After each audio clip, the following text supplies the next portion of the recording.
Suv-tekin narxda arzonchiroq, tayyor, motor ходовойлari yaxshi mashina so'raganlar uchun 3-4 ta joyda kraskasi bor ekan, lekin ichiga o'tmagan, серьезный udar bo'lmagan dedilar. Mashinaning holati tayyor, motor ходовойлari yaxshi holatda, 4 ta yangi baloni bor, Magic pulti bor. Holatlari yomon emas. Salonlari ham akkuratniy bo'lib turibdi.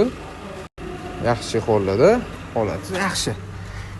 Video registratori Magic pulti bor, 160 ming kilometr yurgan, avtomat korobka.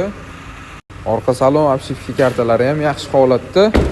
Xullas, olib maza qilib haydayman deganlarga Suv-tekin kanalimizdan $6790 ga berib yuboramiz.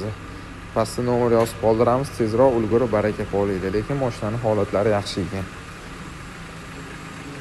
Egalari xohlagan ustasiga olib borib bemalol ko'rsatib tekshiraversin deb aytdilar. Bosinglar.